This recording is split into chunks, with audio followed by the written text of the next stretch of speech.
the birthplace of independence.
Before the day ends out, bring to you the most righteous message. What we want is independence for Puerto Rico. Yeah. Yes, it's gonna get worse before it gets better. Take a look at Cuba. It took Cuba muchos años para llegar al nivel donde están ellos. You know what I'm saying? And we gotta use them as an example. They are exemplary of how to fight the tyranny that oppresses the original people. Yeah, we're the original. You know what I mean? Roberto Clemente, you know what I mean? We represent Los Piratas del Caribe. Letting you know, man, that we will not be abused. Next stop will be Washington. We just wanted to touch base with you people today. Let you know what this day is. El día de los taínos, el día del indio, el día del semí, el día de los huracanes, el día de la maca, del tabaco, de la yuca. You know how we do, keeping it live. My name is Israel Moreno Jr.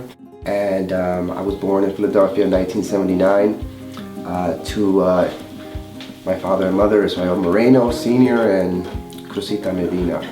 I am a member of the International Society for Krishna Consciousness, so I am a Hare Krishna Vaishnava devotee, and I'm a musician, artist, poet, also just a writer and just overall activist and humanitarian. When you come to a country that looks at you as a second-class citizen or look at you as less of what they are. And Puerto Ricans, when they came to this country, they went through a lot of discrimination. And they're still going through a lot of discrimination. The only difference now is economic and political discrimination. But at that time it was racial, injustice discrimination. You know what I mean? You lose the opportunity to start finding out who you are and what you are when you go into a system that doesn't recognize your country, does not recognize your culture, does not recognize your language. And basically in the educational system teaches you that you are less than what they are. Well, thinking back at that time, thinking about the first time that I felt that something was going on, that I was different, that I was gonna be belittled or oppressed on one level. This is really interesting because growing up, you're saying you're like 10 or 11 or 12, and you're trying to understand yourself and the role you play. So what happens is that it starts to mold you. It starts to mold you, and it starts to make you now what maybe America intended for you to become. Just broken in spirit, molded slightly into an American citizen. And you start losing yourself. You start losing these ideas of what makes you Puerto Rican. This went on until high school. This power struggle between maintaining my identity as a Puerto Rican and also just becoming an American citizen. Tradition-wise, just intellectual-wise, how I was going to navigate through school systems and just relationships with the Caucasians, with the African Americans, and any other race. We really do not have any control on our say-so, on our economics, on our politics, and so on and so on. We are a colony. And when you are a colony, you are completely owned by another country or by the United States. Not given, not asked for, but demanded and put upon us. And that's another people have to realize. Puerto Rico never wanted to become a colony or a state of the United States. It was forced upon us. We were military invaded. I went to Puerto Rico and in June of 2016 and fell in love with it. I breathed differently, slept differently, ate differently. I was very happy and I felt like I had zero anxiety. And I had a misconception as to what it truly was.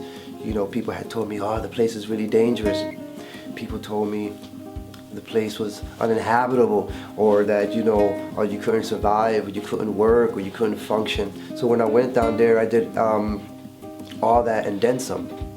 And I felt like I'd been lied to. But maybe what you're asking me is this one moment where it was kind of like an epiphany. When I went down there and I came back, I felt like something was missing my whole life. I felt like something was missing my whole life, and I really never knew what it was. I blamed it on the absence of my father. I blamed it on poverty, and you know, a mother who wasn't so cultured in the American way to help me facilitate and realize my dreams. Because the reality is, you got to know your history. You got to know your struggle for that next step. For that next step, and that's what we found. That when people find out their history, their culture, they have such people as Don Pedro Campo, Betance, that we have had Maria de Los Santos, you know, those educated, those individuals that were recognized worldwide as education, as leaders, and never recognized by the educational system in the United States or in Puerto Rico. You know, you'll find people wake up. They start seeing the reality of the situation.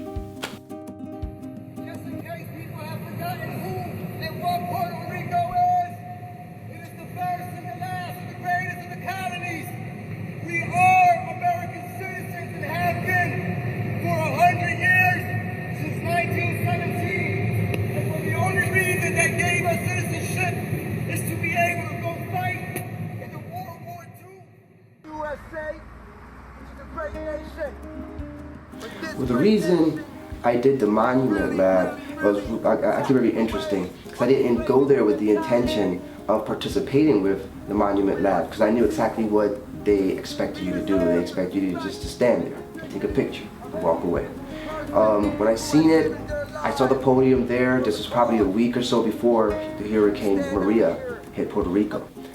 Fast forward a week or two later, the hurricane hit. It's like crazy all over. You know what I'm saying? People were not sure what's going on. And I was telling myself, I have to say something. I have to speak, and I have to address the people. I have to try to address even the president.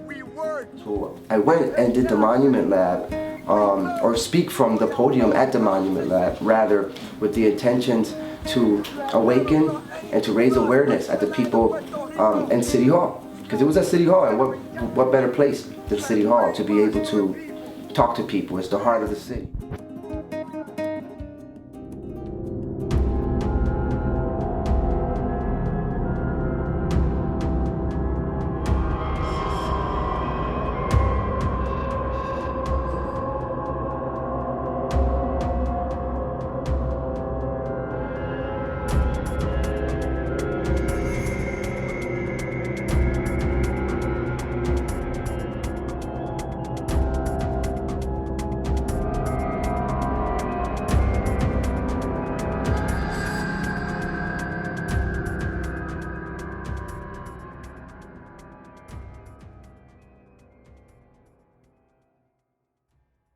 To congregate peacefully and to speak our minds freely. I love all of you. What happened in Puerto Rico with Irma and then Maria actually demonstrated to Puerto Rico where we stood in the government of the United States. Where we stood. We were not a priority. We were not valued. We were not looked at seriously of actually what was going on. That awakened a lot of people in the United States when they saw that the government wasn't responding to Puerto Rico the way it should respond to Puerto Rico. Didn't surprise me though. It's the first city in which the conquistadors made their base to create all this that you see here today. It does not matter if you're black, white, Jew, Muslim.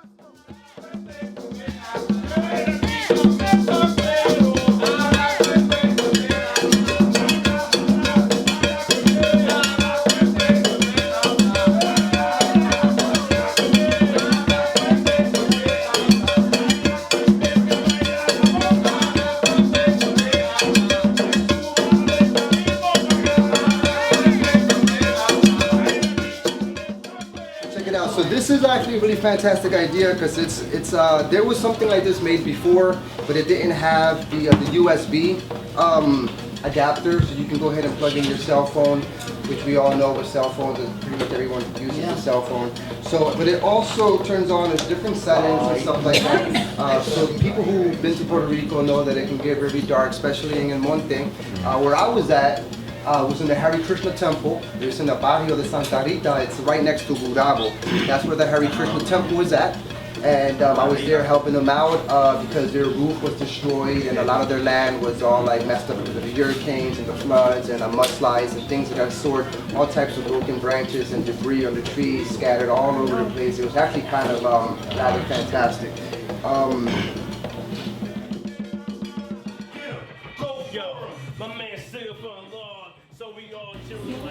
I spent a lot of time thinking about Puerto Rican independence and the conjunction of rebuilding movements with independence movements, and conversely I think a lot about critiques of our federal government with the sort of non-initiative or non-responsibility that they've taken for Puerto Rico's rebuilding. But that's what's up, because you know we stay wildin'. I keep my mind stay ready before the mental. I stop cash, that's how it is on an instrumental. Yo, my brain state is flying. So what I know about Hurricane Maria is that it practically destroyed the island last year, and they're just trying to recover still. I think he's brave, talented. It's hard, so he's doing a good thing.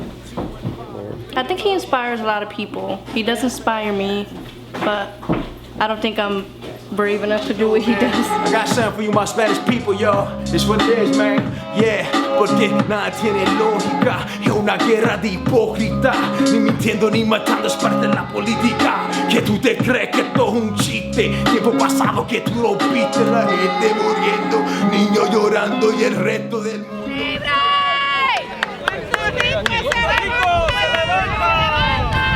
To stand together, fight this ongoing battle. Que te va para largo, ya tú sabes. 1952, when we elected our first governor of Puerto Rico, the United States Congress came up with the Jones Act and also came up with the bootstrap, which basically meant that the United States government, the agricultural department, was giving the government of Puerto Rico financial money to export its human resources to the farms of the United States. They exported to Jersey, Pennsylvania, Massachusetts, Connecticut, New York, and so on. Puerto Rico can have the same services that the U.S. has without paying triple the taxes. And also, you know, even though the people in Puerto Rico cannot vote, you know, we're still citizens of the United States and should be treated as such. So, que viva Puerto Rico, Puerto Rico presente. Hashtag end the Jones Act. Marley Velasquez from Philadelphia, Pennsylvania, came to represent my island and our people and the Jones Act. Puerto Rico se levanta. María Quiñones Sánchez, puertorriqueña de San Lorenzo de Quemado, and current councilperson in la ciudad de Filadelfia. It is hugely important that at this particular time, given the humanitarian crisis in Puerto Rico, that la diaspora get together, and so we're here to stay presente with the rest of our brothers and sisters, believing in Puerto Rico and believing that this long rebuild is going to happen because we're going to make Congress do what they have to do. The Indians, Cubans, Puerto Ricans. The reason I went to Fish Street was to raise the awareness to the people who weren't aware. To the people who didn't know exactly what was going on, I was attempting to awaken them to the injustice that was happening. Sure, they know, but I don't think they really understood. I was out there, I had an impeachment, Trump impeachment petition. I was eager to let people know about the water filtration devices and the solar panels and so on and so forth that Puerto Rico needs. You know what I'm saying? So yeah, I wanted to reach out to my brothers and sisters in here in North Philadelphia to let them know that they're not alone, and you know, we're out there fighting for the justice of people in Puerto Rico and also North Philly.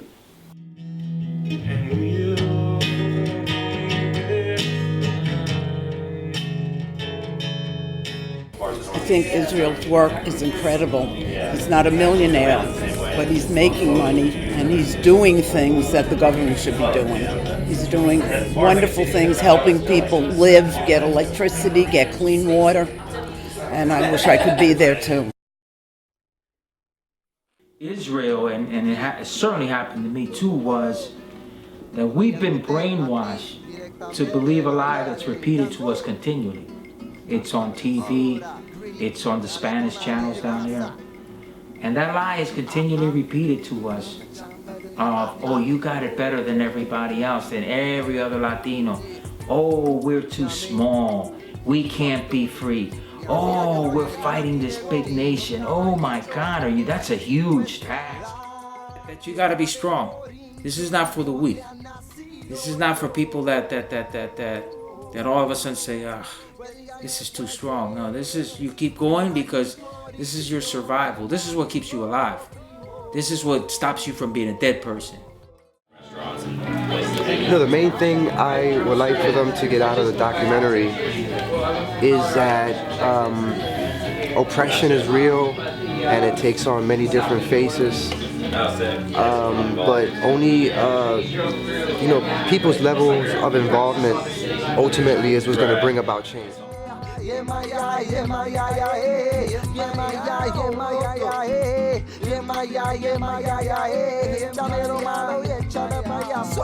I feel a monsoon come for you. I feel a monsoon come for you. I feel a monsoon come for you.